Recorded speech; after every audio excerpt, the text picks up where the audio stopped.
E aí, pessoal, tudo bem?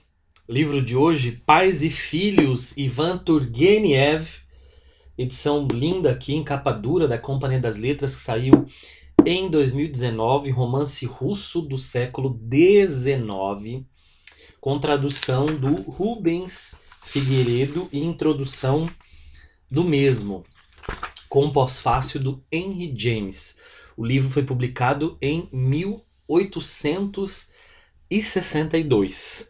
É um dos clássicos da literatura russa do século XIX, super profícua, tem muita gente boa que escreveu na Rússia aí no século XIX, final do XIX no geral e no começo do século XX. E essa introdução do Rubens Figueiredo é muito importante porque ajuda a situar um pouco o leitor, né? Para quem não conhece às vezes a história da Rússia ou tem poucas informações, ele mostra como o livro ele transcendeu e teve um embate na sociedade, porque o livro ele basicamente fala sobre um embate de gerações e um embate que estava acontecendo inclusive entre gerações de escritores, tanto que o Turgenev ele foi criticado tanto por uma nova geração quanto por uma velha guarda da literatura que achou afrontosa a maneira que ele colocou alguns personagens, principalmente um deles, que é um dito nihilista no livro, né? E então não gostou dessa nova postura, desse novo jeito de encarar o mundo. Essa velha guarda não gostou. E os mais jovens também não se sentiram representados porque foram talvez mal representados. Então, assim, é um livro que deu muita discussão. Então, tem muita discussão geracional interna e muita discussão que respingou no mundo ali, nesse mundo russófilo ali na segunda metade do século XIX. A linguagem do livro, gente, não é muito difícil, tá? Eu acho que ela é bem tranquila. Eu acho que o Rubens fez uma tradução muito boa, embora eu não entenda nada de russo, mas o texto ficou bem fluidinho em português. Mas eu tenho uma grande dificuldade, isso eu já estou acostumado com a dificuldade de memorizar os nomes russos, assim, eu acho extremamente difícil para nossa cultura ocidental memorizar esses nomes russos, que são três nomes e todos muito difíceis, às vezes com uma acentuação aí, uma sílaba tônica muito diferente da normalidade que a gente tem, então são nomes super difíceis, mas aí anotando e voltando a gente acaba, mas eu preciso geralmente tendo que anotar os nomes, explicar quem são eles, ou os apelidos, etc. Porque eu me perco muito nessa questão dos nomes, tá? Uma outra coisa, o, o livro ele é muito descritivo, tá? Que eu acho que é normal do século XIX, ele descreve muito, e a narrativa, gente, assim, prepare-se se vocês quiserem ler. É um livro muito bom, é muito legal, gostei muito de ler, mas a narrativa é lenta. Aliás, ela não é lenta, ela é lentíssima. Ela é muito lenta, ela é muito devagar, as coisas demoram muito a acontecer.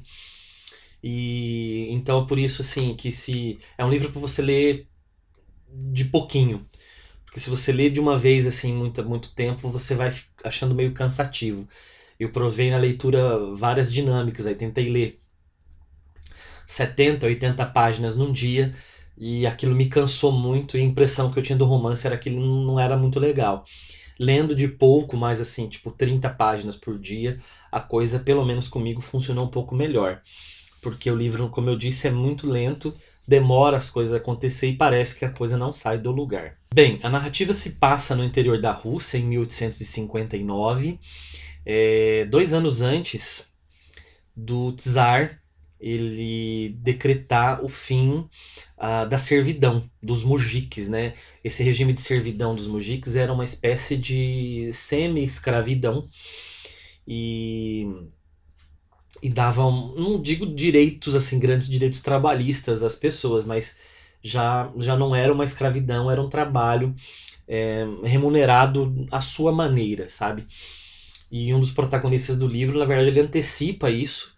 2 anos antes do decreto do Czar, ele já dá essa importância aos trabalhadores que arrendam as terras dele para produzir. O livro começa com o pai esperando o filho voltar numa estação de trem. Ele foi recepcionar o filho, que foi estudar em São Petersburgo, está voltando formado. É a família Kirsanov. O patriarca da família, então, eu vou ter que consultar aqui, gente, porque eu esqueço sempre os nomes, é o Nikolai Petrovich. Nikolai Petrovich. É esse senhor que está esperando, senhor não, é uma pessoa de 40 e tantos anos, esperando o filho voltar de trem para casa depois, né, de ter o diploma na mão. E o filho é o Arkady Petrovich Kirsanov. O Arkady é esse filho que está formado. E ele, ao voltar para casa, ele traz um amigo, que é o Bazarov. Ele chama esse amigo, que não está formado ainda, está estudando medicina, mas vem passar um tempo com eles. Na casa do Nikolai Petrovich, além dele, mora o irmão dele. O Nikolai é viúvo, né? O irmão dele, o Pavel Petrovich, mora com ele, é solteiro, e viajou muito pelo mundo, viveu nas grandes cidades russas e de repente está ali morando com ele. Tem algumas criadas, né?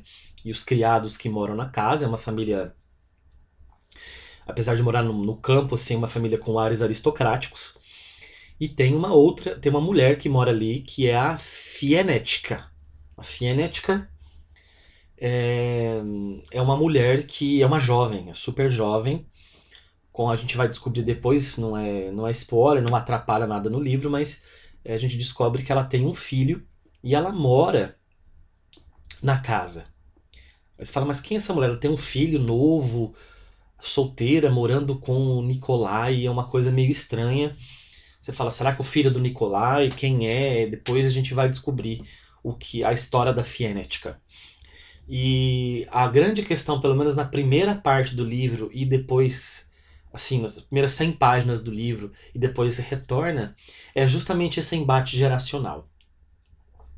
O Pavel Petrovich, ele tem um comportamento muito aristocrático, ele crê nas instituições russas, ele crê na tradição, ele crê no ideal da arte como transformação humana, ele crê na ciência, então ele é um homem assim muito estudado, muito vivido, mas ele tem um comportamento um tanto quanto de nariz empinado, superior assim.